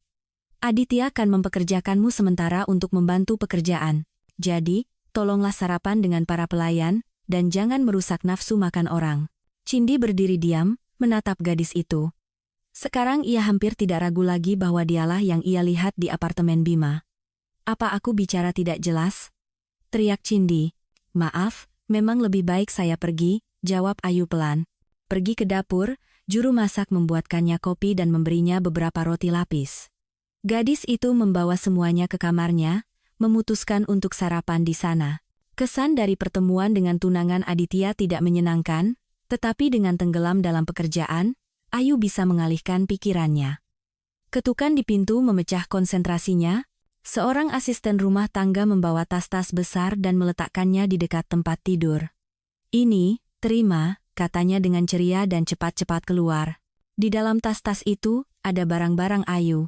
Tapi bagaimana barang-barang itu bisa sampai di sini, padahal semuanya ada di rumah Bima. Dalam pikirannya, ia sudah mengucapkan selamat tinggal pada barang-barang itu, memutuskan untuk perlahan-lahan membeli semua yang diperlukan. Saat ia sedang memeriksa barang-barangnya, gembira seperti anak kecil, telepon berdering. Halo. Ia mendengar suara yang dikenalnya. Kuharap semua barangnya ada di tempat. Halo. Bagaimana kau bisa melakukan ini? Bukan apa-apa. Aku hanya menelepon mantan direkturmu, dan dengan sopan menyarankan agar dia mengembalikan barang-barangmu, kalau tidak aku akan memecatnya, jawab Aditya dengan ceria. Terima kasih. Ayu membayangkan wajah Bima saat itu dan juga tersenyum. Aditya mengucapkan selamat beraktivitas dan mematikan telepon. Gadis itu menata semua barangnya di rak dan melanjutkan pekerjaannya. Ia baru melepaskan pandangan dari layar monitor ketika di luar sudah gelap, dan di bawah terdengar suara-suara. Melihat keluar jendela, ia melihat Aditya keluar bergandengan tangan dengan tunangannya. Cindy mengenakan gaun malam yang indah, dan kepalanya dihiasi tatanan rambut yang rumit. Dari luar, pasangan itu tampak sempurna. Dua orang muda yang cantik dan sukses. Ayu tidak bisa melepaskan pandangannya. Aditya dengan penuh perhatian membantu teman wanitanya masuk ke mobil, tanpa melirik ke jendela tempat sepasang mata yang penuh perhatian menatapnya. Makan siang terlewatkan, jadi Ayu turun ke dapur. Asisten rumah tangga, Tania, dan juru masak, Bu Nani, yang semua orang di rumah memanggilnya Tante Nani, sudah makan malam. Melihat Ayu, mereka mengundangnya ke meja. Tuan meminta untuk menyampaikan agar besok pagi kau siap, akan pergi ke dokter, kata Tania. Ayu mengangguk sambil mengunyah sepotong ayam yang lezat. Tante Nani, Anda benar-benar ratu dapur. Masakan selezat ini, pujinya pada juru masak. Ayu, terima kasih, nak, atas pujiannya. Cuma tidak semua orang puas, wanita itu tersenyum pahit. Tunangan Tuan sudah membuatku pusing dengan keluhannya, jelas Tania. Entah supnya tidak pas, entah penyajiannya terlalu sederhana tanpa keanggunan, atau apalah. Apalagi sarapan, sudah membuatku pusing, tidak tahu harus masak apa lagi. Dulu waktu Tuan tinggal sendiri, selalu puas dengan segalanya, Tante Nani menyimpulkan. Tapi sejak penyihir itu muncul di rumah, tidak ada yang tenang. Tania menghela napas berat. Dengar, Ayu berkata kepada juru masak, saya punya satu resep panekuk yang lezat. Teman-teman di kantor dulu sering minta dibuatkan. Kurasa cocok sekali untuk sarapan. Boleh saya bagikan resepnya? Ia tersenyum. Dengan senang hati, nak, wanita itu gembira. Setelah mengobrol sebentar di dapur, Ayu kembali ke kamarnya. Aditya dan Cindy pulang lewat tengah malam. Ayu tidak bisa tidur, ia tenggelam dalam pekerjaan, jadi ia mendengar suara mobil yang datang. Bahwa Cindy berselingkuh dari Aditya sudah jelas. Hanya saja Ayu memutuskan untuk tidak memberitahu siapapun. Itu adalah hubungan orang lain, dan ia biasanya tidak punya kebiasaan ikut campur urusan orang. Meskipun sekarang, terdorong oleh perasaan keadilan, ia sangat ingin melakukannya, tetapi selalu berhasil menghentikan diri. Bangun lebih awal, Ayu bersiap untuk kunjungan yang dijadwalkan ke dokter. Dengan riasan tipis dan menata rambut panjangnya, Ayu mengenakan celana panjang klasik dan blus, tak lupa dengan sepatu hak tinggi. Waktunya tidak banyak lagi, jadi ia bergegas ke dapur agar sempat sarapan. Tante Nani dengan senang hati menyambutnya dengan resepnya, dan tak lama kemudian di atas meja, sudah ada sepiring penuh panekuk harum dengan saus buah khasnya. Sekarang, setelah semuanya siap, ia menikmati kopi harum sambil melirik jam, takut membuat sopir menunggunya. Aditya mandi, berpakaian, dan turun ke ruang tamu, di mana di meja sudah menunggunya Cindy, kepalanya sakit sekali. Malam kemarin tidak memberikan kesenangan yang diinginkan, belakangan ini, acara keluar bersama Cindy semakin membuatnya tegang, seringkali berakhir dengan pertengkaran, tapi tidak pergi berarti lebih buruk lagi. Menyesap kopi, Aditya mengunyah panekuk. Di mana Ayu? Kenapa dia tidak ada saat sarapan? Setahuku dia seharusnya sudah bangun jam segini, tanyanya. Apa kau tidak berpikir bahwa pelayan tidak pantas duduk satu meja dengan kita? Cindy menatap tunangannya dengan menantang. Dia bukan pelayan. Sepertinya sudah kukatakan padamu bahwa dia menyelamatkan nyawaku, jadi dia adalah tamu di rumahku. Jadi sekarang aku harus mentolerir anjing kampung ini di sampingku? Kau lihat piyama konyol yang dia pakai? Betapa kampungannya seseorang harus turun makan malam di rumah yang layak dengan piyama? Ya, aku menyuruhnya makan dengan para pelayan dan jangan berani mengganggu kita. Cindy meledak berteriak, tidak sanggup lagi menahan diri. Dengar, Aditya untuk pertama kalinya menggebrak meja dan menaikkan suaranya. Di rumah ini, untuk sementara hanya aku yang akan memutuskan siapa yang akan duduk bersamaku di meja makan. Dan jika kau tidak suka dengan teman seseorang, makanlah di tempat lain. Setelah mengatakan itu, Aditya bangkit dan pergi ke dapur. Di sana ia mendapati Ayu sedang asyik mengobrol tentang sesuatu dengan asisten rumah tangga dan tertawa riang. Sejenak ia membeku di ambang pintu. Hari ini Ayu terlihat sangat berbeda.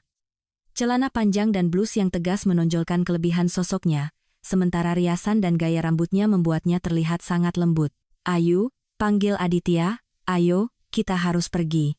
Hari ini aku akan mengantarmu ke klinik secara pribadi. Gadis itu mengikuti dengan heran. Cindy, yang masih duduk di meja, dengan heran dan marah menatap Ayu yang telah berubah. Kau terlihat hebat. Pujinya pada Aditya ketika mereka duduk di mobil. Hingga ke klinik, mereka menempuh perjalanan hampir 1 jam, kemudian menunggu giliran dokter yang dituju. Ketika dokter selesai memeriksa gadis itu, keduanya sudah cukup lelah dan lapar. Lihat, dokter bilang lukanya akan segera sembuh, dan kau bisa hidup seperti dulu lagi, kata Aditya dengan gembira. Ya, terima kasih banyak. Kalau bukan karenamu, aku tidak tahu apa yang akan terjadi padaku. Ayu menghela napas. Sudahlah, jangan dibahas. Aku hanya membalas kebaikanmu dengan kebaikan. Sekarang ayo kita makan siang di suatu tempat. Bisa mati kelaparan kita, canda Aditya. Mereka duduk di sebuah kafe di dekat situ. Aditya memesan makan siang lengkap dengan beberapa hidangan, sementara Ayu hanya memesan salad ringan dan jus. Oh, jadi ini sebabnya kau begitu mungil, tawa Aditya membandingkan porsi mereka. Makan siang berlanjut dengan obrolan dan diskusi tentang pekerjaan. Keduanya bersikap santai dan ringan. Aneh, kita baru kenal sebentar, tapi rasanya aku sudah mengenalmu seumur hidup, kata Aditya tiba-tiba, menutupi tangan gadis itu dengan tangannya, dan menatap matanya. Rasanya seperti takdir yang mengirimmu padaku, agar setidaknya ada sesuatu yang cerah dalam hidupku. Kenapa kau bicara begitu? Kau kan pengusaha sukses, kau punya segalanya. Ayu terkejut. Punya segalanya, tapi... Aditya bergetar. Jantungnya berdebar begitu kencang sehingga rasanya semua pengunjung kafe harus bisa mendengarnya. Aditya menghela napas berat. Ayo, aku perlu menunjukkan sesuatu padamu. Sesampainya di tempat tujuan, Ayu terkejut. Sebuah gedung perkantoran besar dengan banyak bangunan pendukungnya menciptakan kesan bahwa mereka berada di sebuah kota mini. Ya, tapi aku tidak begitu mengerti. Bisnis yang kujalani sekarang aku dapatkan dengan bantuan ayahku. Dan tentu saja, dia tidak pernah melewatkan kesempatan untuk mengingatkanku tentang itu setiap saat. Ya. Aku sangat berterima kasih padanya atas awal karier yang dia berikan, tapi aku ingin membuktikan kepada semua orang, kepadanya, dan terutama kepada diriku sendiri, bahwa aku mampu melakukan sesuatu. Aku sudah lama berpikir, dan memutuskan untuk mewujudkan proyek mediaku sendiri. Aku ingin meluncurkan beberapa saluran TV, agensi periklanan, dan penerbitan. Pokoknya, banyak ide, dan aku ingin kau membantuku. Selain kau, tidak ada yang tahu tentang ini. Aku ingin ini tetap menjadi rahasia, setidaknya untuk saat ini. Maksudmu Cindy juga tidak tahu? Tanya Ayu, terkejut dengan informasi itu. Tidak. Kenapa? Kalian kan akan menikah? Cindy jauh dari semua ini. Dia pikir uang jatuh dari langit, jawab Aditya singkat. Mereka masih berada di sana beberapa waktu, melihat-lihat semuanya, dan menyusun rencana di mana, dan apa yang akan ditempatkan. Mereka baru bisa pulang menjelang makan malam. Cindy, yang mengamati mereka dari jendela, benar-benar sesak karena marah. Semua rencananya untuk merebut hati tunangannya, yang belakangan ini sangat dingin padanya, hancur berantakan. Cindy berlari menyambut begitu Aditya dan Ayu masuk ke dalam rumah. Melompat ke arahnya, ia berbisik dengan manja, "Sayang, aku rindu sekali. Aku tidak makan malam tanpamu. Sekarang aku akan suruh siapkan meja." "Ayu, kuharap Anda bergabung dengan kami."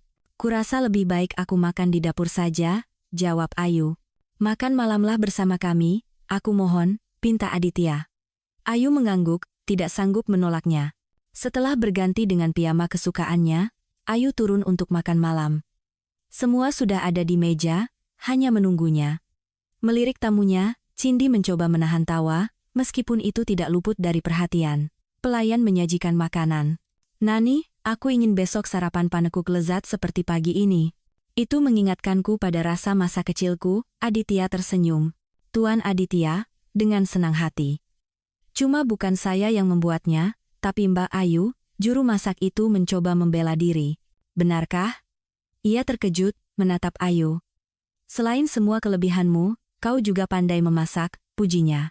Ayu tersenyum malu. "Kau berlebihan. Cuma kami tidak pernah punya pelayan. Jadi aku dan nenek sering membuat kue untuk minum teh. Aku suka bau kue yang dipanggang. Rasanya menambah kehangatan dan kenyamanan. Aku sama sekali tidak suka panekuknya. Sangat berminyak." Dan berapa banyak kalorinya? Aku tidak bisa bayangkan. Sebaiknya kau kurangi makan kue, Ayu, kalau tidak mau jadi gemuk, kata Cindy dengan sarkasme. Pelayan pergi ke dapur, dan mereka yang duduk di meja akhirnya mulai makan malam, melanjutkan percakapan.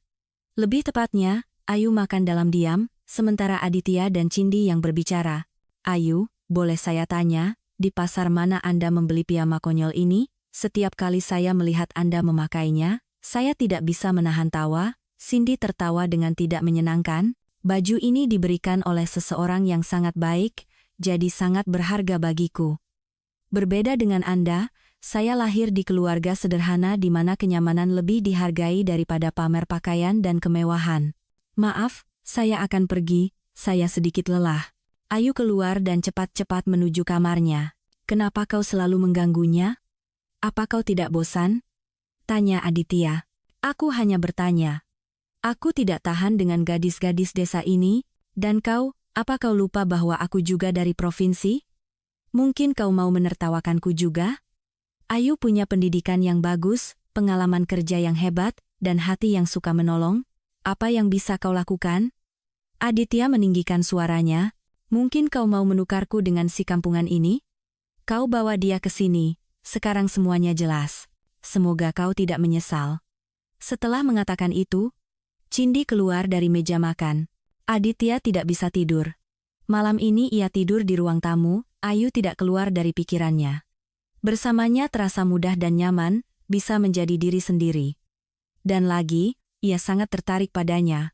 Beberapa hari terakhir mereka banyak menghabiskan waktu bersama. Mungkin bahkan di rumah sakit ia sudah menyadari bahwa Ayu bukan sekadar orang kebetulan dalam hidupnya.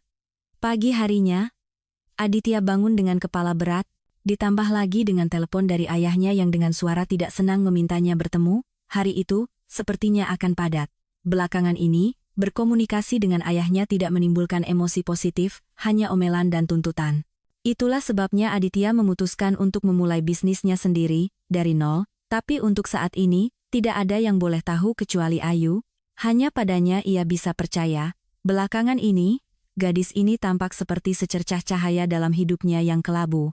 Semakin banyak waktu yang mereka habiskan bersama, dan setiap hari Aditya semakin menyadari bahwa gadis ini menariknya semakin kuat.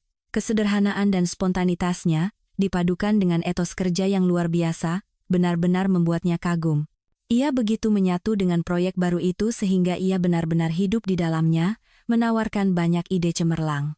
Gedung perkantoran besar di pusat kota itu tampak menonjol di antara pusat-pusat bisnis lainnya. Ayahnya suka pamer, berbeda dengan putranya yang, sekeras apapun ia mencoba, justru menyukai kesederhanaan dalam segala hal. Ada urusan mendesak apa? Tanya Aditya sambil masuk ke dalam ruangan yang luas. Aku tidak akan berbelit-belit, langsung ke intinya saja. Kemarin Cindy meneleponku, mengeluh, pria itu berhenti sejenak dan menatap putranya dengan penuh tanya. Oh, jadi begitu? Aditya tersenyum sinis. Dan kau memutuskan untuk menjadi penengah dan mak comblang? Benar begitu? Jangan berlebihan. Nasibmu bukan tidak kupedulikan. Jika kau melakukan hal-hal bodoh, siapa yang akan menuntunmu selain ayah kandungmu?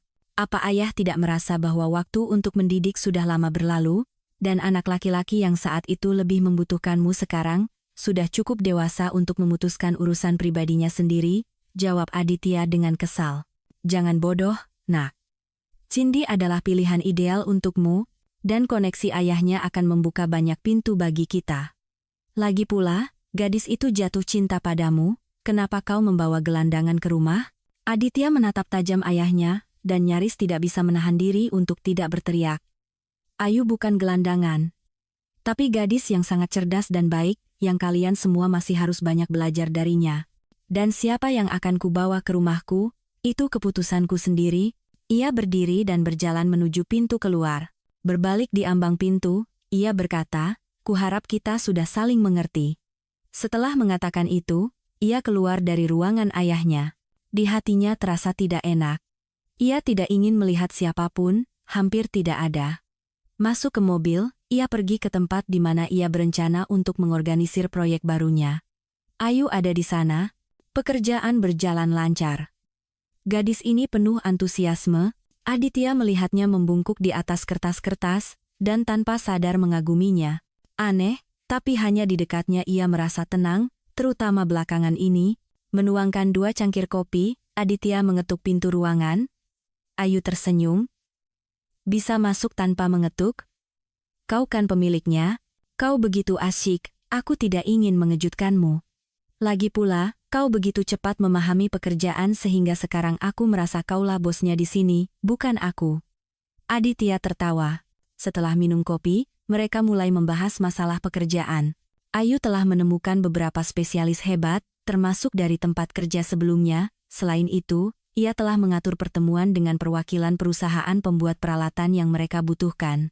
Aku juga sudah memikirkan desain ruang kantor dan menyiapkan sketsanya agar kau bisa lihat. Ayu menyerahkan sebuah map. Kau luar biasa. Tuhan sendiri yang mengirimmu padaku, tidak salah lagi. Aditya mendekati Ayu, mengambil tangannya.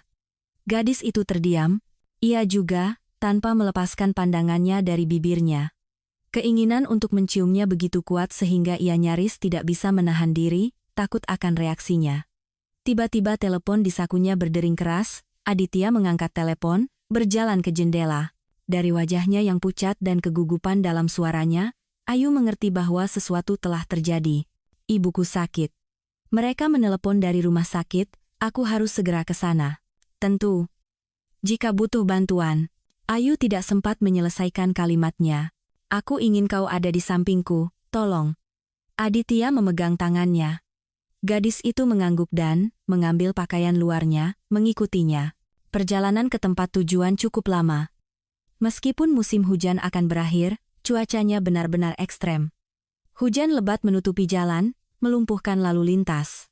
Di beberapa bagian jalan, telepon Aditya berdering beberapa kali, tetapi ia terus menolaknya. Akhirnya, ia berhasil menghubungi dokter yang memberitahukan bahwa ibu Aditya mengalami serangan jantung. Setelah menjelaskan situasi, dokter mengizinkan kunjungan besok pagi, karena wanita itu sudah sadar. Tidak ada gunanya kembali sekarang. Jalanan benar-benar terhalang, Aditya berkata kepada teman wanitanya. Kita menginap di apartemen ibuku, jika kau tidak keberatan. Tentu saja Ayu tidak keberatan. Ia sudah tidak bisa membayangkan hidupnya tanpa kehadiran pria ini. Aneh.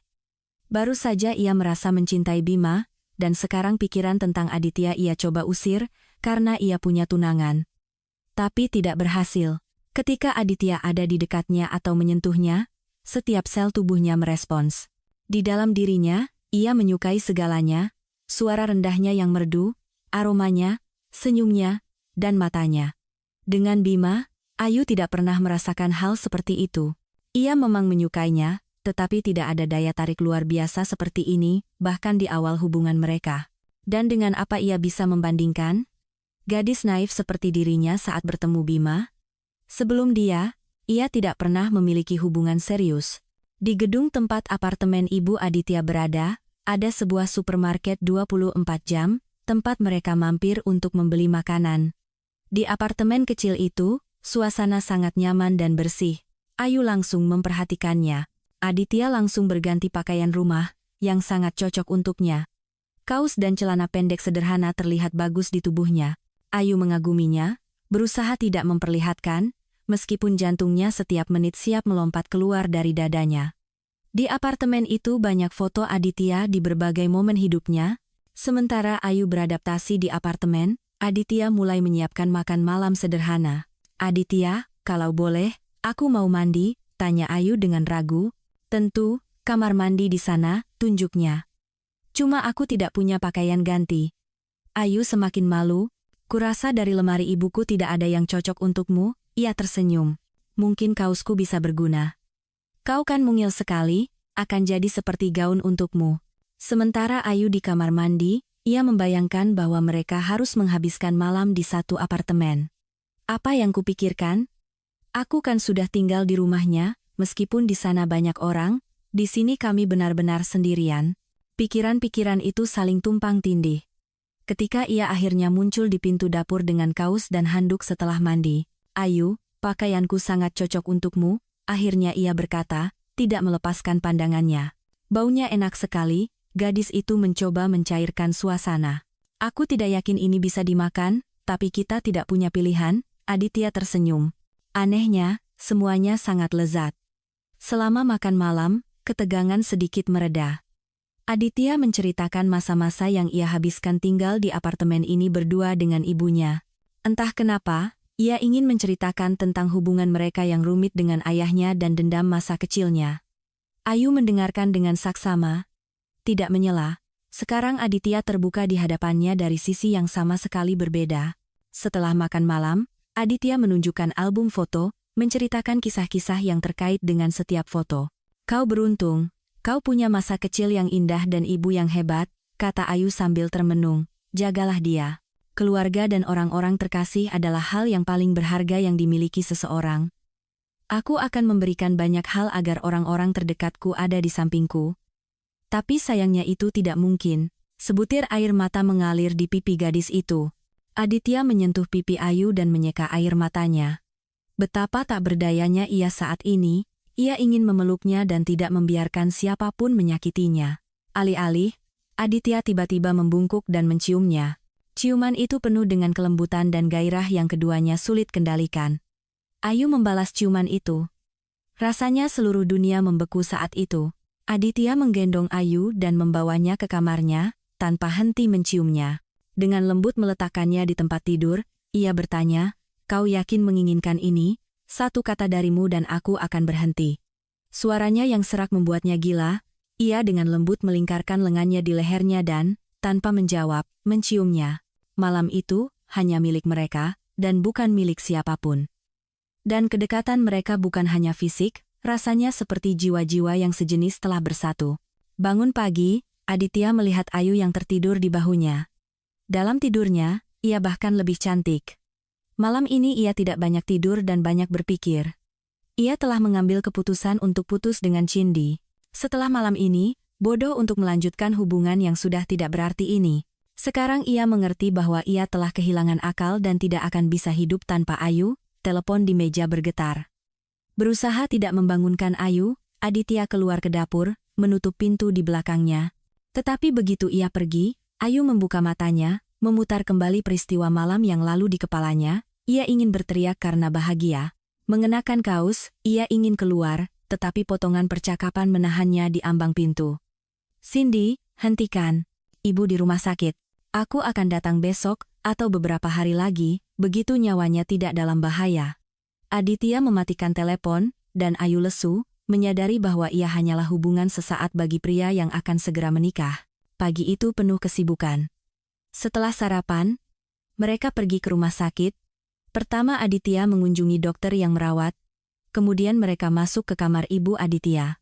Wanita itu lemah, tetapi sangat senang melihat putranya. Dan ketika Ayu memutuskan untuk meninggalkan mereka berdua, wanita itu berkata, "Kau bersinar sekali, nak. Aku senang sekali kau akhirnya menemukan cintamu." Aditya memegang tangannya dan tersenyum. Mereka tinggal bersama selama 2 hari lagi, sampai dokter memberitahu bahwa nyawa ibunya tidak lagi dalam bahaya. Pagi-pagi sekali mereka tiba di rumah.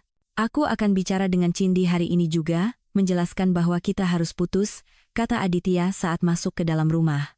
Tetapi di ruang tamu, tunangannya sudah menunggunya, langsung melompat ke dalam pelukannya, mengatakan betapa ia sangat merindukannya. Melemparkan pandangan menghina ke arah Ayu, ia mencium Aditya yang bingung di bibir. Ayu bergegas ke kamarnya. Tetapi tak lama kemudian ia mendengar ketukan. "Itu adalah Cindy. Kau mau merebut tunanganku? Kau tidak akan berhasil. Tahu kenapa? Aku sedang mengandung anaknya. Anak kami. Mengerti? Dan semuanya baik-baik saja sampai kau datang ke rumah ini. Kurasa kau sendiri mengerti bahwa kau adalah orang ketiga yang tidak diinginkan dan akan membuat kesimpulan yang benar." Dengan kata-kata itu, Cindy meninggalkan kamar yang terkejut dengan berita itu. 2 jam kemudian, barang-barang sudah dikemas, dan Ayu menunggu taksi. Tiba-tiba seseorang menyentuh bahunya. "Ayu," ia mendengar suara yang sangat dikenalnya. "Tidak perlu, Aditya. Jangan katakan apa-apa. Aku harus pergi." Cindy benar, aku adalah orang ketiga, dan ini akan lebih baik untuk semua. Anak adalah hal yang suci. Aku tidak akan pernah melangkahi itu. Suara Ayu bergetar. "Maafkan aku bersumpah, aku tidak tahu, sungguh. Tapi aku ingin bersamamu. Aditya menatap matanya dengan harapan. Maaf, aku harus pergi, taksi sudah menunggu. Dan jangan khawatir, aku tidak menolak untuk mengembangkan perusahaanmu, tapi akan lebih baik jika kita tidak bertemu. Akan lebih mudah bagi kita berdua. Ayu berbalik dan berjalan menuju taksi. Aditya tetap berdiri, melihat kebahagiaannya pergi. Ya, ia bisa saja meninggalkan Cindy, membantunya dan anaknya secara finansial, tetapi ia mengerti bahwa Ayu tidak akan mendukung keputusan seperti itu, dan tidak akan menerimanya. Ayu menata hidupnya sendiri. Bekerja keras. Menyelesaikan banyak masalah agar sesedikit mungkin waktu luang. Aditya, sebaliknya, tidak pernah berhenti memikirkannya. Dari karyawan perusahaan, ia tahu banyak tentang Ayu dan mengikuti kehidupannya. Ia tahu bahwa Ayu sangat dihormati dan dihargai oleh semua karyawan, tidak mungkin lain, berada di rumah terkadang tak tertahankan. Hanya pikiran tentang anak yang akan datang yang menahannya di samping Cindy. Bulan depan pernikahan mereka seharusnya berlangsung, tetapi ia mencoba untuk tidak memikirkannya. Setiap malam ia bermimpi tentang Ayu, dan dalam mimpi itu mereka bahagia bersama. Suatu malam, ketika merasa sangat sedih, Aditya memutuskan untuk mengunjungi Rian, untuk sedikit mengalihkan perhatian. Pintu apartemen sedikit terbuka, jadi Aditya memutuskan untuk masuk. Melangkah masuk, ia mendengar teriakan dua pria. Suara salah satunya milik Rian, yang kedua terdengar samar-samar akrab. Lalu apa yang kau sarankan? Kalau kau tidak sebodoh itu, semuanya akan berjalan sesuai rencanaku. Meledakan mobil, ide konyol apa itu, teriak Rian. Lalu apa yang seharusnya kulakukan menurutmu? Kau janji uang, tapi uangnya tidak pernah ada. Lagi pula, semua pemeriksaan ini dimulai. Dia akan segera menemukan kebenarannya, dan siapa yang akan disalahkan? Kau tentu saja akan aman, tapi aku sudah memintamu untuk menunggu sedikit lagi. Dia percaya padaku 100%, tapi kita harus bertindak hati-hati. Dan setelah insiden mobil itu, dia mulai mengawasi segalanya dengan ketat dan mengendalikan semuanya.